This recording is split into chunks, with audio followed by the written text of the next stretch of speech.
Good afternoon, everyone. This is Nithin Ramachandra from the Nithin Sports Rush Show, with another episode. Happy Friday. Almost Thanksgiving break. Can't believe it. It's almost the new year, which is crazy too. Almost coming up in the new year. But I am back with another special episode. This time, I'm here with former NFL cornerback Quentin Jammer. He played for the University of Texas. He also played with the Chargers, Broncos. He had a heck of a career. Man, he was known for his hard hitting on the field, and he brought swagger to the game of football. On the defensive side, he was part of great teams with the Chargers, and also a dominant defense with the Denver Broncos. And man, that Denver Broncos team was stacked. We'll get to that. And also, he was a two-time first team All Big 12 in college. And like I said, what a great player! And he's doing great things off the field with his kids. He's big into mental health, which we'll get to, and also he just told me that he's making a part of a new company with this guy named Zach Barlow with trading cards. So we'll get to all of that too. And Quentin, I just want to say thank you for joining the show. I know you're on the West Coast, so thank you for taking the time, and welcome to the family. Yeah, thank you for having me, man. It's always a pleasure to get out and speak some knowledge into the world. Yep. So, Quinn, before we get into your career, I want to talk about all the tough news that's going on in the NFL with the passing of John Beam, the coach from Last Chance U, and rest in peace to him. And also, what the Cowboys are going through with Marshawn Nealon. And I know you're big into mental health, so I want to get your take. What can we do to change this? What's going on, especially with all the shootings going on, and also the mental health situation. The only thing I think that we can do is to pay attention and act, and we need to hold people accountable to when we ask them if they're okay. We need to make sure that they're not just telling us that they're okay, because as men, we are taught to be strong. We are taught to carry the weight of the world, on our backs, because so our spouses or our kids don't have to see, that weight. But at the same time, we need to be able to be vulnerable, and be able to tell people how we feel. And I think there's a lot to be said in a man who can be vulnerable, because I think that's where it really starts. The whole process of trying to get your life together. You have to be vulnerable and to be able to talk to people. So um, you have to be able to find people that you can share intimate moments with and not be embarrassed to talk about things, uh, that you may or may not be going through. And I think it's up to us to hold those people accountable, and it's up to us to check on them and to make sure that they're really being okay. And it's up to us men who know what it's like to hold the weight and the pressure of the world on our shoulders, to reach out to our brothers um who may not be doing as well with that weight as you are. So I think it comes, from the community. And I think the community should do a better job of checking on their people. If you have friends and they're really your friends or they're really your family, you could take 15 minutes out of your day just to call and just to see how somebody's doing. It's easy. It takes absolutely no money at all to be kind to someone, to check on them, to see how they're doing, see how they're doing mentally, see how they're doing physically. Ask them if they need anything, if they need help with anything, if they need to take something off their shoulders for the month. You know what I'm saying? Whether it's watch the kids for a couple of hours so you can get out and do something. It doesn't matter what it is. Just call and check on your people and help them out. Like, if you see them struggling, help them. Don't be silent, and be kind. But you know something going on, ask them. Yeah. Seriously, ask them though. Don't just do it in passing. Like, how you doing, man? Like, no, really. How are you doing today, man? As a Yeah. man, like, how are you doing today? It you could actually save lives. Like, it does. It costs you nothing to be kind, and it could mean everything to someone else. It could literally save their life. Yeah. Yeah. Well said there. And obviously, unfortunate situation that happened to the Dallas Cowboys player, and rest in peace to him. And we got to talk more about it. Like you said, if someone is going through something, you got to say talk to them and say hi to them and make sure they're in the comfortable zone. So yeah, You have to, and I think like he's still in the locker room, right? So he's still got guys he can lean on, but he's also still young, and the guy just lost his mom.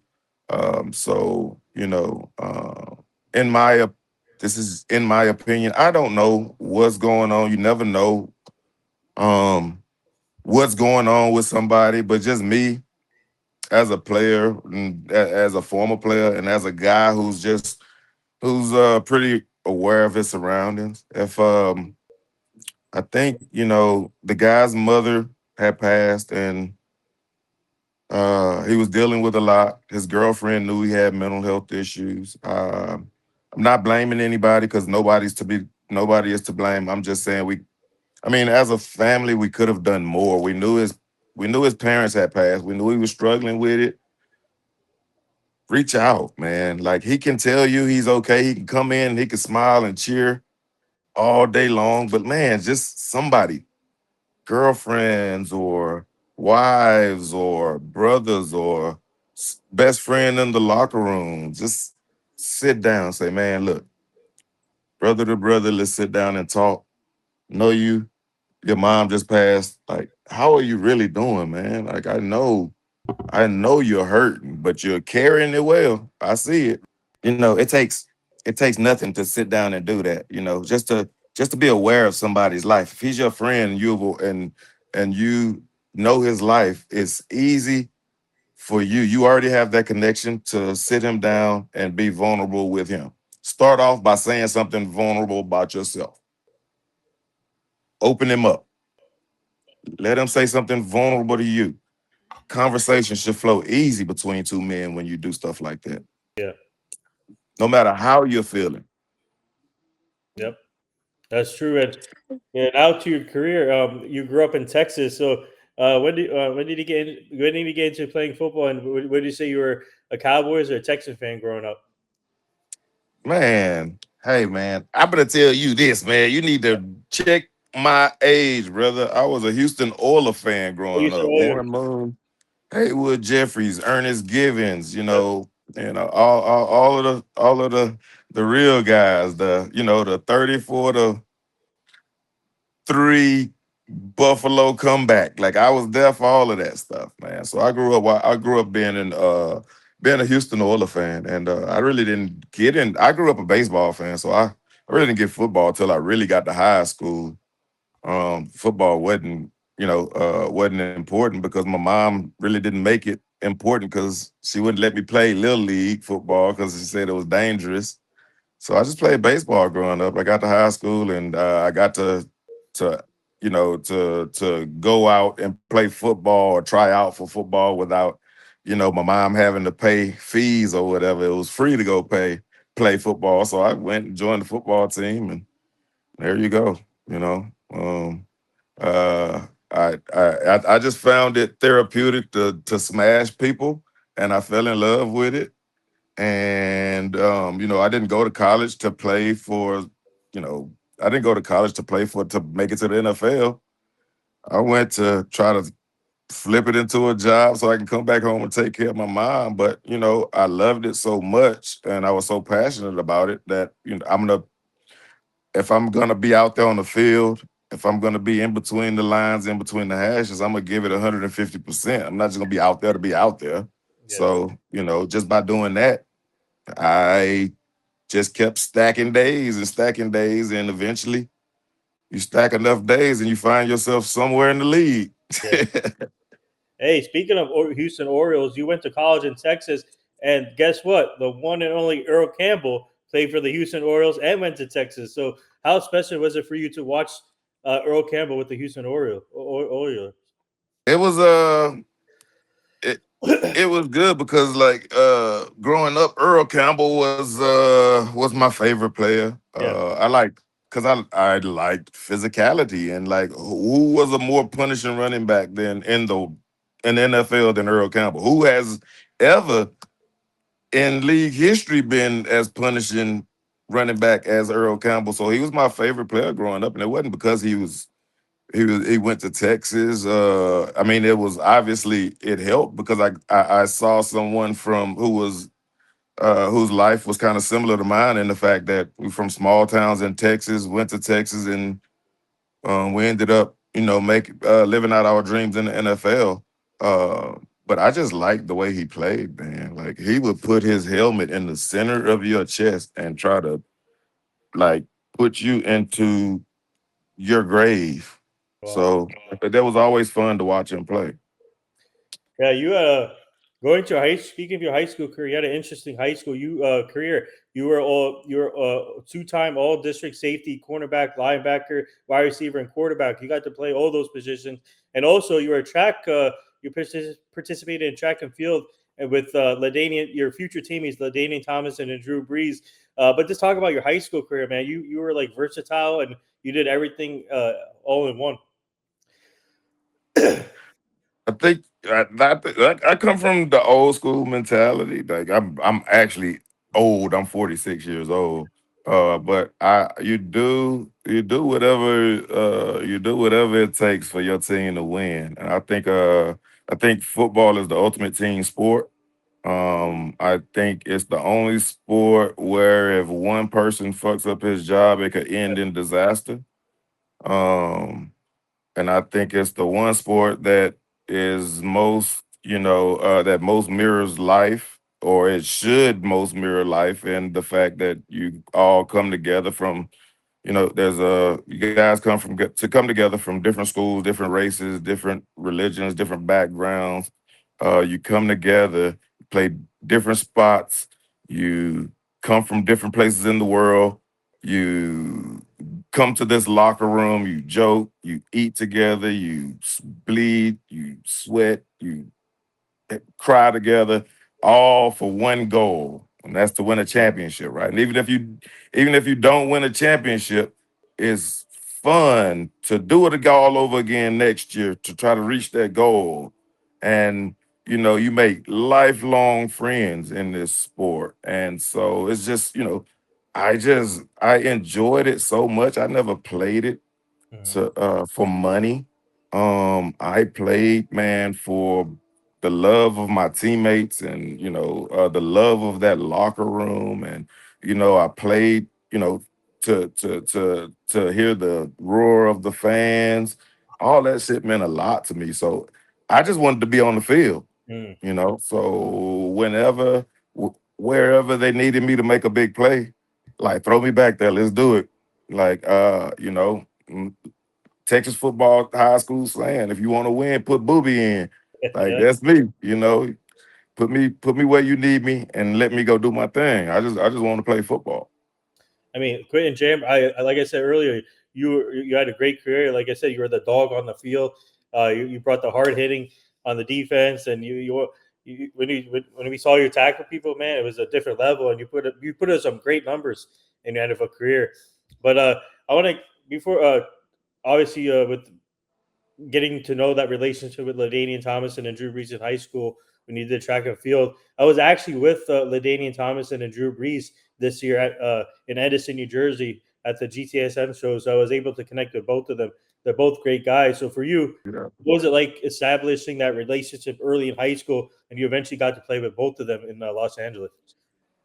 Man, we were kids, man. Nobody knew we were gonna end up together. We were just having fun, doing what we loved and shooting the shit and talking shit and doing all the things little 17-year-olds, 16, 17-year-old kids talk about and what they gonna do in college and how many girls they gonna Yeah, have. And so it was just good times back then. It wasn't serious. It wasn't about making money and or doing. It was just it was Friday nights, like after the games, go to Sonic, hang out in the parking lot, and have fun. I think once you get to college, you get to the NFL, it gets a bit, gets a bit political, and now you have to start worrying about the business side of everything, and you just got to find you got to continue to find your joy in football now. Like it was I mean it's hard. You get to a point in professional football where the business aspect just it's so present in the game now that it's hard to find joy in football. Yeah. Like it's just all your joy is wrapped up in how much money you can get, or how much the next player is going to hold out for. So I mean you got to, but at the same time the owners taking care of their pockets. As Yeah. an athlete you got to take care of your family, man. That's first and foremost. So I don't get me wrong, I'm all for athletes playing for their money and getting their money, and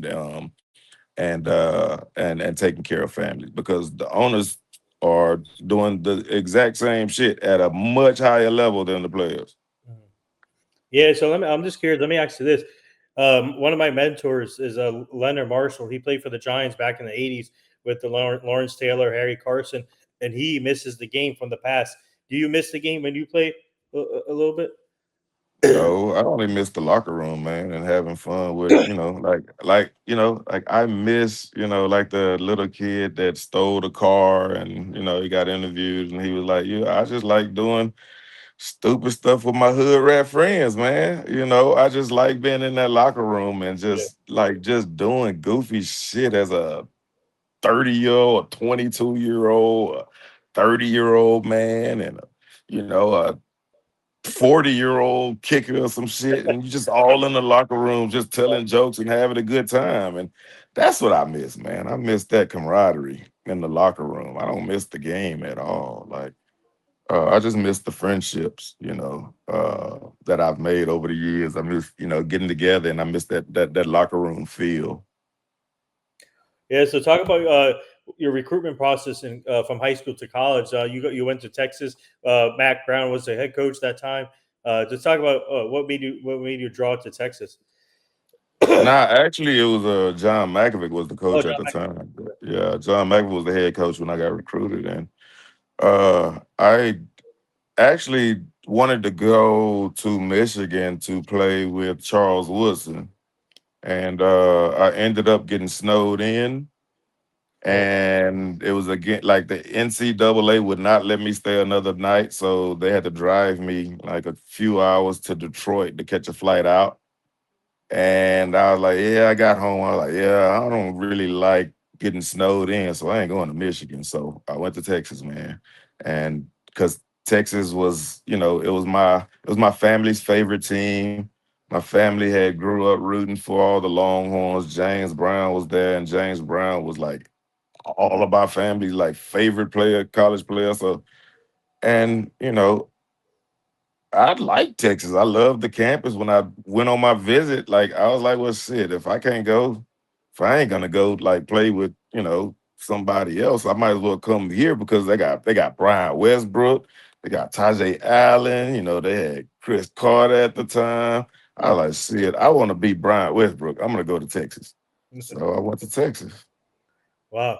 What was the experience like playing for Texas? Obviously, a big football program, and also a lot of great talent, like you just mentioned. And what was that like, just to be part of that, and especially the fans also?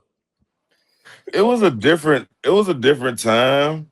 Um, in college, yeah, I think as I think for a lot of us, college can be fun.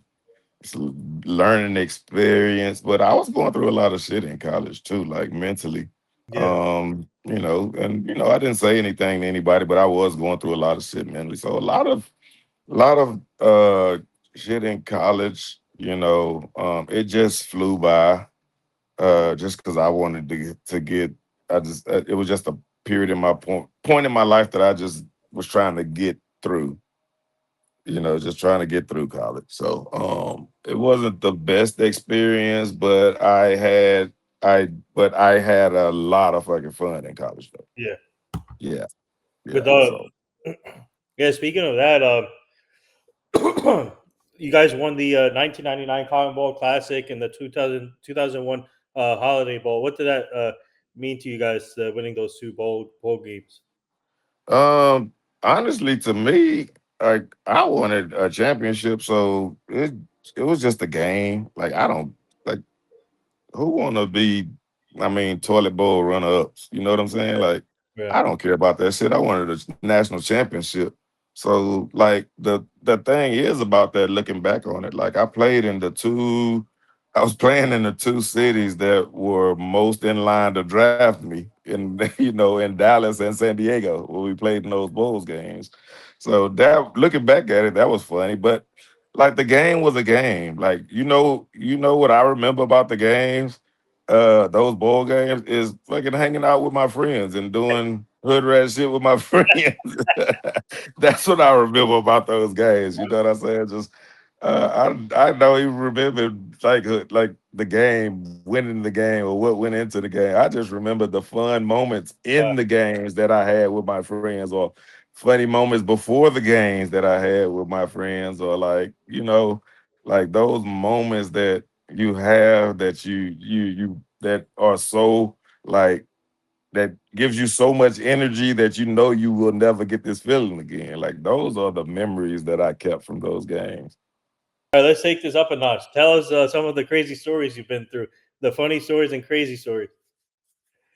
Been through as Like, a as a player. Oh yeah, man, like most of the shit, I just like the funniest shit that has ever happened or that I've ever seen in my life. I can't even say, bro, because like we all know snitches get stitches, man. So uh I'm never one to point fingers. I'm like my friends are my friends. I'm gonna protect them to the end. So yep, those stories, like you can't get them out of me. Like yeah, that's for me to.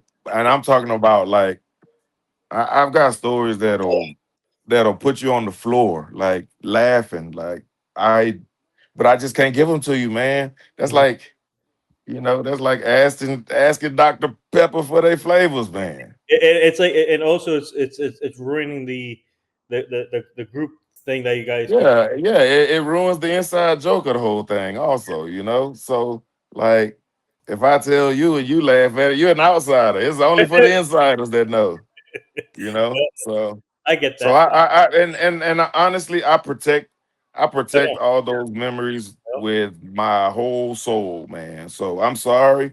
I wish I could give you something, but Oh, that's fine. That's perfect. you No, no. know, I love my guys too much. Hey, that's I respect that a lot, and that's why we respect that like that, and it's good to keep it like that too. Uh, Yeah. but for you, after your college career, just talk about your draft experience. You got drafted in '02, first round, fifth overall pick by the San Diego Chargers. Now it's the Los Angeles Chargers, but just talk about that the draft experience, being with your family, and or did you first of all did you get were you part of the were you part of the combine, the Yeah, draft? I went to the combine. Yeah, okay. Yeah. Now, so talk about what was that combine experience like, and then leading up to the draft when he got drafted by the Chargers. Well, like this is like one of my favorite parts of my life to talk about because it just shows it's a testament uh to faith in God, hard work, and just and just like God is real, man. I'm not gonna tell you any different. I don't care what God you believe in, what religion you are a part of. I don't really get into all of the politics of that shit. All I know is whatever your God is, my God is, whoever it is, I believe in God and God is real, bro. Mhm. 100%. But 1998, I came into the year rated as the number one defensive back, not corner, not safety, but defensive back, just overall Yeah. defensive player in the secondary Mhm. in the country. And then, when that happens, you can go one or two ways. You can get better or you can get worse. Yeah.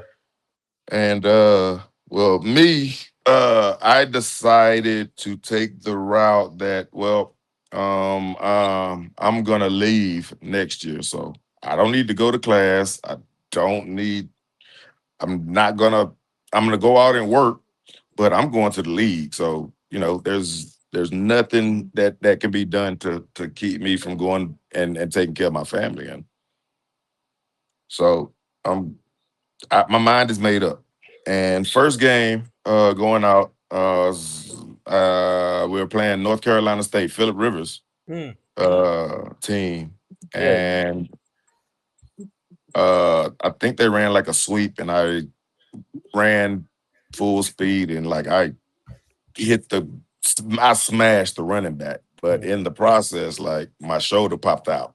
Oh, And so yeah, so I laid on the ground and popped my shoulder back in, sat on the sideline, did a few exercises. Are you ready? I went back in, oh, played, played a few snaps, and then boom, run a sweep to the other side, bam, hit the running back hard again, shoulder pops out. They have to come get me.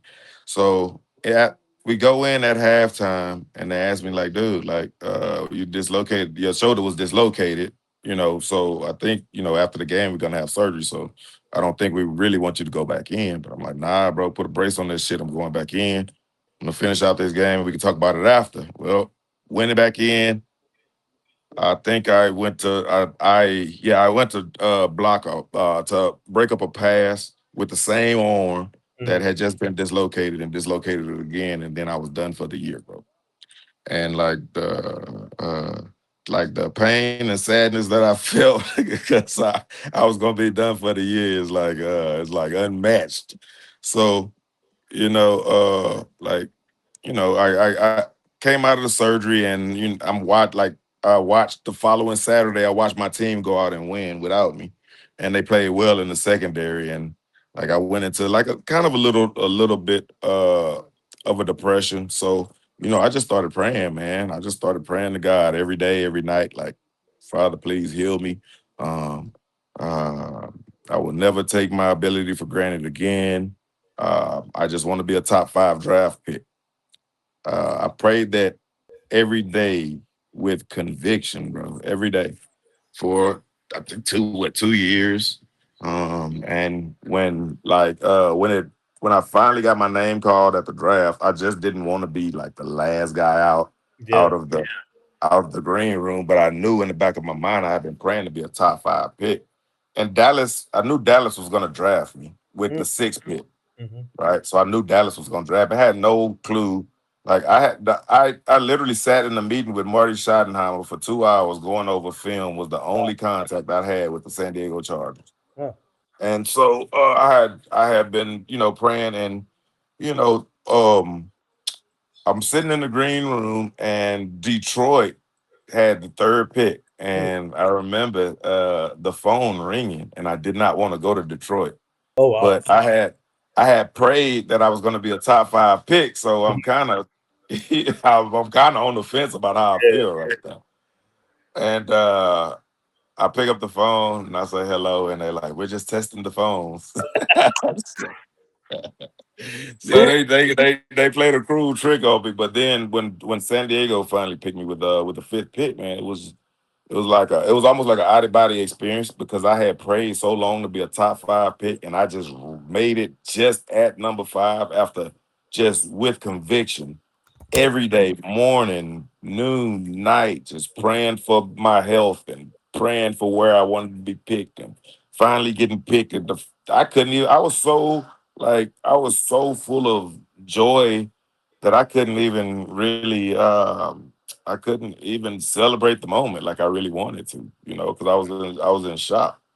So I didn't get to celebrate the moment I wanted to with my family, but at the same time, I was so happy we got that experience of going to the draft, and a lot of kids don't do it. Yeah. But my family got the experience. My little brother got Mhm. that experience. My mom got the experience to go, so she can always brag to her friends that we went. But everything's moving so fast, you don't really get a chance to celebrate because as soon as you get drafted, you do some interviews and then you get on the plane and you take your ass right to San Diego. So, and then you go meet everybody. Then they throw you out there to talk to the media, and I mean, the only time you get the rest is about like that night around 8 o'clock, and by the end, it's been such a whirlwind. You just crash out. You don't really get Yeah. a chance to celebrate or realize what Oh, just happened. that's great. And what a story. And you obviously to overcome that injury that you had in college and now and you made your goal being a top 5 draft pick, which is awesome to see. And who did Detroit draft third overall, by the way, that year? Joey Harrington Oh, Joe. Oh, from wow. Oregon. Yeah. Okay. Yeah, Okay. Interesting. Um, yeah, and also, and for you to be obviously Marty Schottenheimer, you played with Marty Schottenheimer as a head coach in San Diego. Talk about him, the late Marty, and now seeing his son Brian Schottenheimer being a head coach for the Dallas Cowboys, and talk about that relationship. man. I'm listen. This is what I'll say about Mark, Yeah. because I really don't want to go get in go like I don't. I really don't Hmm. want to bring myself to tears talking about Marty, right? Because Yeah. Marty was that special to me. But I'll just say this, man. Like I'm blessed in the fact that you never really know, like you want your life to go one way, right? Like I wanted to be drafted by Dallas. I did. And then you end up being drafted by San Diego, and you're not mad. It's a beautiful place, and they give you an opportunity to live out your dream, right? But like the thing about it is, I could not have picked a more perfect place and coach for me to start my career off with. Marty meant that much to me that like he impacts my life today in ways that that only I myself would know and Marty would know. You know, but yeah, like I'm so grateful and so thankful for God for being drafted to San Diego with Marty Schottenheimer. I'll Yeah. say that. Like my life is better because I was drafted to San Diego with Marty Schottenheimer. Yeah. My life is better today because I was drafted to San Diego by Marty Schottenheimer. Mhm. And obviously, his son is coaching the Dallas Cowboys now, which is amazing to see. And Brian is a good coach. And I always tell people you got to give him a chance, even though he hasn't coached as a head coach. But he's doing a good job so far with Dallas. Yeah, he's doing a good job, man. Shotty's a good coach. I love and respect Shotty. Just my love and respect for that family is just different from from football. It's my relationship with that family has nothing to do with football. It's just my relationship with that family is just human and just respect to Yeah. the utmost. So you spent 10 years with the Chargers, and you were part of some great defenses over there. 11 years with the Chargers, man. 11 years. Sorry, 11 years. Yeah. You spent some. You had some great defenses that you were part of, and just talk about uh, talk about the 11 years that you spent with the Chargers and being part of that team. And obviously, they have a great fan base, and yeah, just talk about the experience.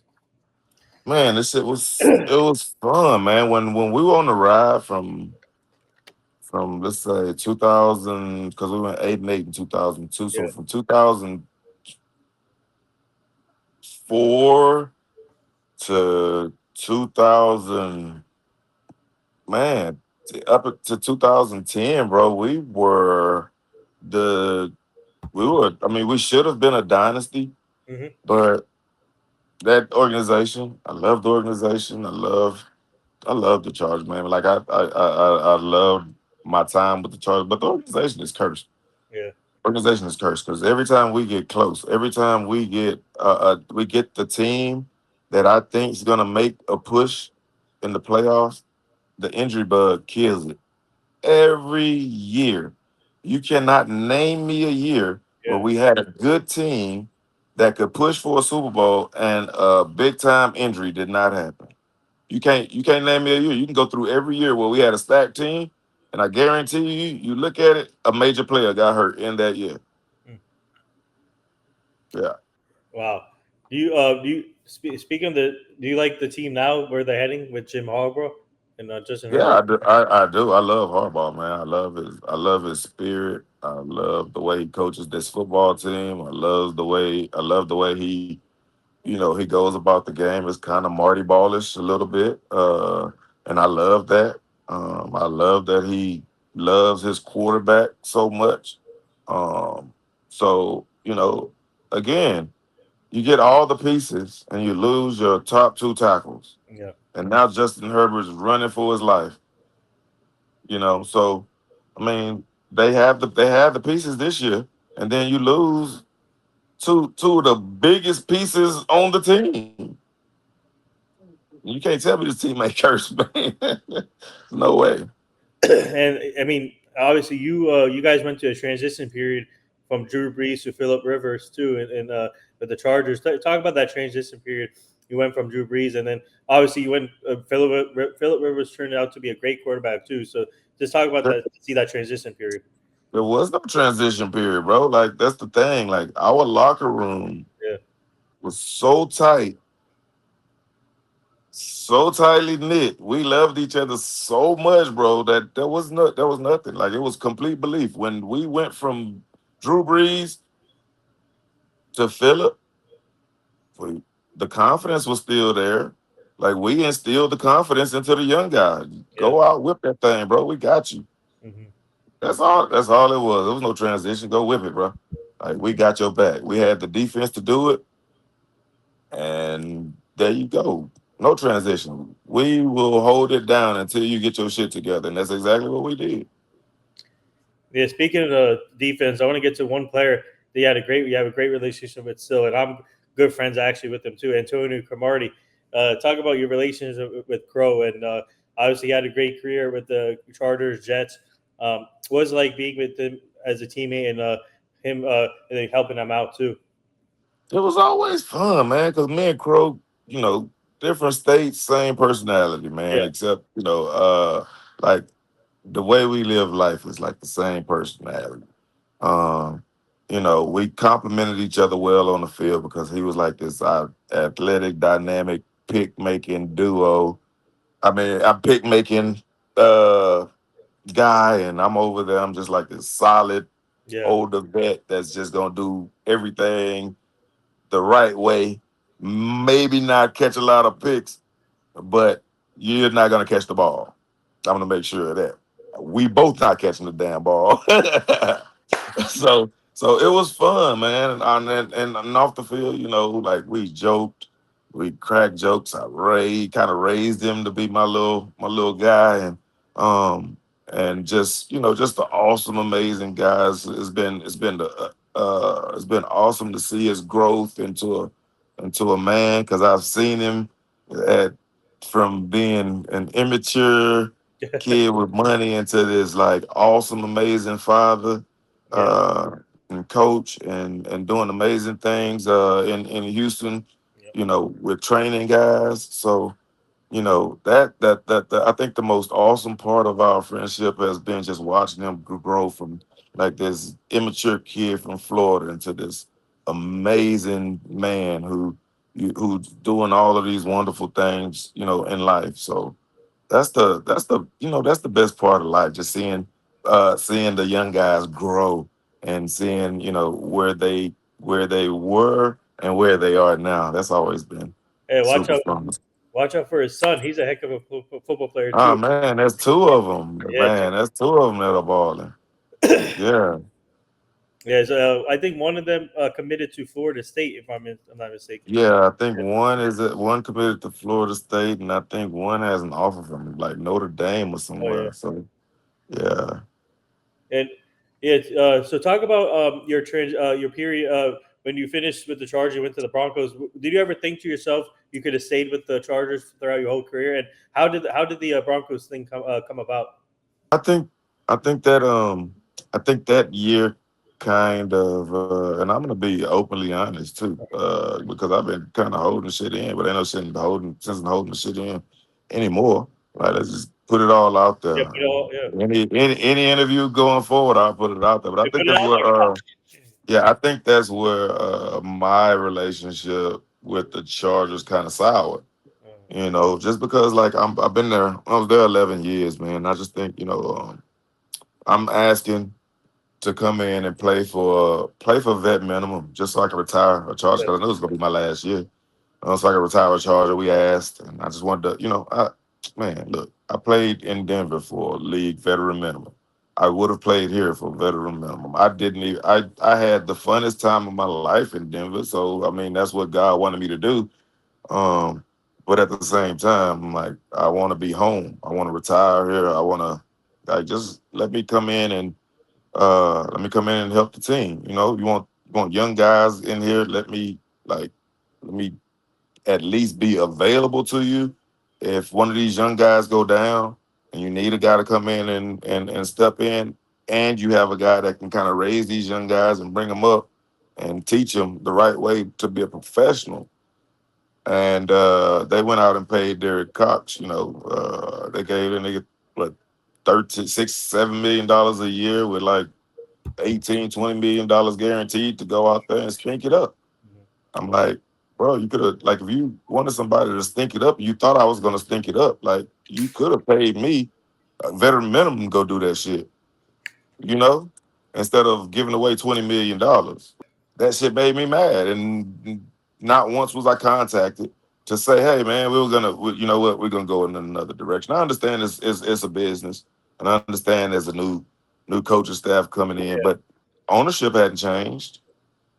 You know what I'm saying? Dean Spano's still up there. Any of the Spanos boys still up there to call me. I was there for 11 years. You drafted me number 5. I played for you at a high level for 5 years. Anybody, bro. Like, I sit on the plane with you guys, speak to you guys, walk through your building, say hi every day. The least you could do is give me a call, one of y'all, and say, hey, man, think we're going to go in a different direction this year with a new coach. Nothing, man. None of that shit. So after that, man, my relationship with the Chargers soured. I don't give a fuck whether the Chargers honestly win or lose on Sunday. Mhm. I watch the games because I like the people that were there. I like the people that's there. I love the fucking players. I root for the players. I don't wish injury on anybody. I root for the players. I root for the old players. That was the team that gave me my opportunity to play, live out my dream. But still, man, it's like I'm a man of principles. I'm a man of respect. I will give you as much respect as I expect back from you. And I gave that organization 11 years of respect. Respect. I did everything the right way. You never heard me involved in any trouble. My wife was cheating on me with a teammate. You never heard anything about that shit, did you? No. No, because I'm a man of integrity. I'm a man of morals, and I would hope that somebody would treat me the Yeah. same way I treat them, and I just didn't feel like the Chargers did that for me in my book. Wow, that's crazy, man. You put your heart and soul with that team, and they decide to sign another player over you, and you wanted to retire with the Chargers, and that's crazy. And I'm just saying, I went through real life pain with this team, bro. Like I almost lost my life to some shit that happened within that locker room, bro. Mhm. And it's just about respect, man. I respect everybody. I respect everybody's rights. I respect everybody's opinions. I respect everybody's actions. Um, so I respect their actions, but I don't have that. I mean, I have to like their actions, right? We don't have we can agree to disagree. Like they have their opinion on how they handle the situation. I have my opinion on how to handle the situation, but at the same time, we're disagreeing, but we can still be civil. Like, I'd have nothing against them. Yeah, suppose talk about that one year you had with Denver. You guys had a stacked defense, and you played with Dominic Rogers Camardi also. That's my dog, Yeah, man. I was with him in Florida last year. He was a great guy too. Bro, but like, he's one of the most amazing people I've ever met in my life, bro. Yeah, That bro is always happy, bro. yeah, And I love that about him. Like, I've never seen Crow not sad ever in my life. I've never seen him mad. I've always seen him happy and dancing every day, no matter how cold it was outside, no matter how much rain it was going on. all he did was smile and dance, bro. So I can see why he was a successful football player, because he just had fun all the time. yeah. That secondary was you had Chris Harris, you had Champ Bailey, Yeah, man. Goat. You had like you had Bob Miller. I can name it. bro. Talk Stack. about that defense. Like, come on. That, Man, it was fun, bro. It was fun. It was so much fun just to to get out and like chop it up like with all these superstars. So it wasn't about like what I was learning on the field. It was just the knowledge that just in the locker room talking to these dudes, man. Like Chris Harris was younger than me, but I guarantee you dude is probably one of the top five smartest football players to ever play football, man. yeah, So him and Champ. So it was just and Dominique Rogers Kamari, one of the most athletic people I've ever seen in my life. Like, so it was good to get into that locker room and like kind of assimilate with those guys and just learn like that was the thing, just learning football from a different perspective, from a different headspace, from a different defense. Man, that shit was just it was so fun, bro. It was so much fun to get to play with those guys. yeah. Even the linebacker crew was loaded. Defensive, the front seven Loaded. with Derek Wolfe. Everywhere, bro. Like, Wide receiver room loaded, offensive line room loaded, running back room loaded. Peyton Manning, your quarterback, bro. It was stacked. Now, how the hell we get to New York and get our asses whooped the way we got whooped, man? I do not know. But Seattle was on some shit that night.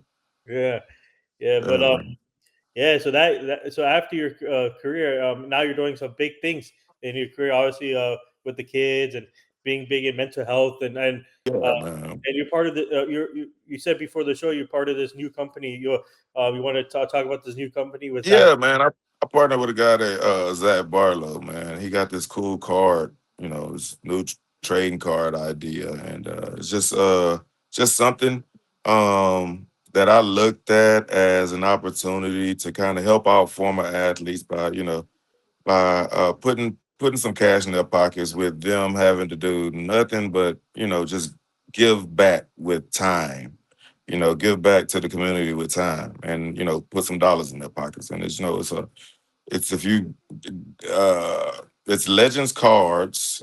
We have a website if you want to check it out. Just to look at it. It's something new, it's something cool. I think fans of football memorabilia or basketball memorabilia or any kind of memorabilia, I think will get a kick out of it, and I think they'll fall absolutely in love with it. So, man, we'll be putting it out there. It's still kind of new. Right now we're still getting together. We do have a website out, like I said, Legends Cards. And man, take a look at it. Let us know what you think, man. Like I'm always on Twitter. I'm always on IG. Yeah, Look me up. Uh, I can't give you my IG handle, but it's pretty funny.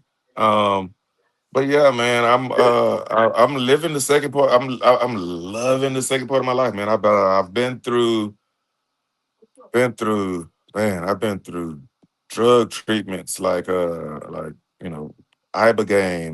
ayahuasca. I've done DMT. I've done everything to try to get my life back on track, man. And I'm just so happy to be in the headspace that I'm in right now. That I'm just trying to give back doing podcasts yeah, or give back like spending time or like give back any way I can just to say thank you to all the people who helped me along the way to get me to where I'm at today, man. Because I've never been more happy in my life, and I really would like to like reach out to as many people as I can, to let them know, man, that even though the light at the tunnel, the end of the tunnel may be small, bro, like faith and God and persistence, bro, that light will continue to get bigger and bigger until you can finally see the bigger picture, man. Suicide is not the answer, bro. Like suicide is not the answer to mental illness, bro. There's people out there who love you. There's people out there that are willing to give you time to help you. Myself, mhm, um, there's people and there's facilities that you can go where people love and would love to have you, man. So man, don't think that suicide is the only way out, or that the light at the end of the tunnel ain't gonna get any bigger, because it does. I'm living proof. Like, I can see the world much clearly than I could February, 14th of 2023. So, Mhm. you know, yeah, man. Like, and for anybody out there listening, check on your people, man. Yeah. It's not hard to do. Ask the right questions. It's not hard to ask the right questions. Seriously, man. Poke the bear. Make them mad. Make them tell you how they feel if you have to. Fuck it. If you Mhm. have to poke the bear to save a life, fuck it. Yep. I'd rather be a great human being than a guy sitting said that I tried and stopped, and then wind up seeing my best friend dead in 3 days. Mhm. So, man, I take this shit real, man. No, no. Yeah. This is some powerful stuff from you coming here. And before, would you consider? I don't know. I maybe had the right opportunity, but would you consider coaching or commentating one day? Fuck no, man. Nobody want to hear my opinion, because I'm real, man. I will never give you a lie. I will never give you no political shit unless cause if I have to give you a political answer, I'm gonna ask you if you want the political answer or if you want the real Jammer answer. Yeah. So, I think podcasts are, most likely where I'll keep my attention focused, because I can say what the fuck I want to say, Yeah. and I can say it how I want to say it. And I feel like my message, the more real my message is, and the more genuine my message is, the harder my message will hit. So, like commentating and coaches, like, and no, because I'm not gonna have a parent telling me how I should talk to their kids and commentate. I'm not gonna have a nigga upstairs telling me like how I should talk on television. Yeah. No, like, I will come up there and drag you from up there and whoop your ass, and then go down and tell you why I just quit.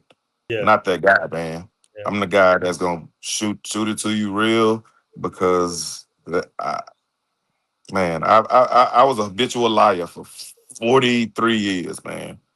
And the one thing I found out in life is that if I tell you the truth and I hurt your feelings, that shit's on you. Yeah. It's not on me. It's not Yeah. on me. Well. That's so I don't lie anymore. Yeah. If I hurt your feelings, it's on you. Hey, last two things before I let you go, and this has been awesome, man. Uh, who would you say your funniest teammate that you play with, and also favorite stadium to play in? Favorite teammate to play with, man. There's been a lot of teammates. Funniest teammate. Sorry, funniest. Oh, the funniest teammates. The funniest teammate by far was Stephen Cooper. Oh, By far. Stephen Cooper, the funniest teammates. And what was the second one? your favorite stadium to play in? Uh, uh my favorite stadium.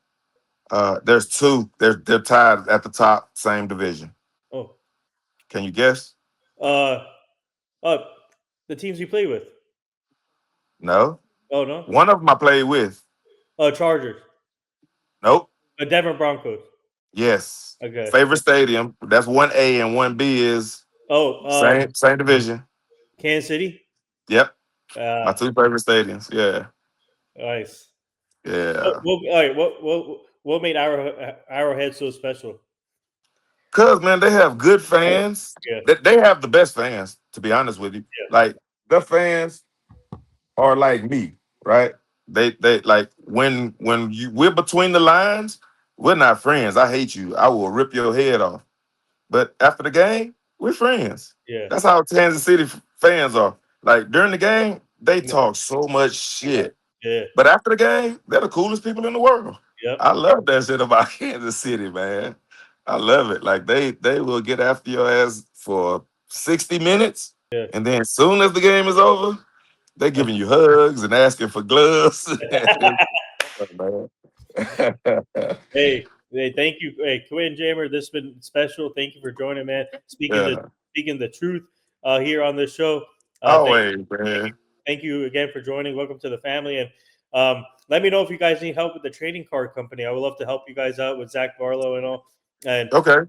maybe we can help promote it for you guys and help. And also, maybe if you guys need anyone to help with on your marketing thing or whatever, we'll Yeah. definitely help. But I keep up the appreciate that, brother. I yeah, really do. I really appreciate the help, man. Thank you so much. no problem. Anything to make that bigger and so people can because trading cards is big these days now. Yeah. It Yeah. And we're doing something even more special with the trading card. So you got to check it out, man. I'm not gonna give it away. Check out the website, Legend Cards, okay. and I promise you, bro, you're gonna love it. It's pretty sick though. It's Nice. pretty sick. I gotta definitely Yeah. check it out too. And you see my all these card collectors going to big events now, showcasing their cards is amazing. Yeah. I never knew. I'm gonna tell you how I got into like cards, to be honest with you. I have a 10-year-old son that if you can see behind me is really big into Pokemon cards. Oh wow, nice. So he takes me to all these conventions and I see like how packed the sports memorabilia stations be. Like people looking for these crazy cars. And I'm like, what the hell is going on in this place? And it's huge. It's so big. Just, I've been to like 3 conventions and it's so big. I don't know I don't know. I mean, I know very little about Pokemon cards, but I know that the industry of sports memorabilia cards is huge, man. So I'm happy to get into it, and I'm happy to get into it for a good cause. So like anything I do, or anybody that I partner with is always got to have to do with is always going to have to do with some type of giving back to whether it's my football community, my soccer community, as I'm learning about, whatever community. I don't give a shit. Like whatever community that needs help, I'm willing to give back to all communities, man. So I'm just looking to do as much good in this world with the time I have left as I possibly can. Mhm. That's Yeah, my goal in life right now, anyway.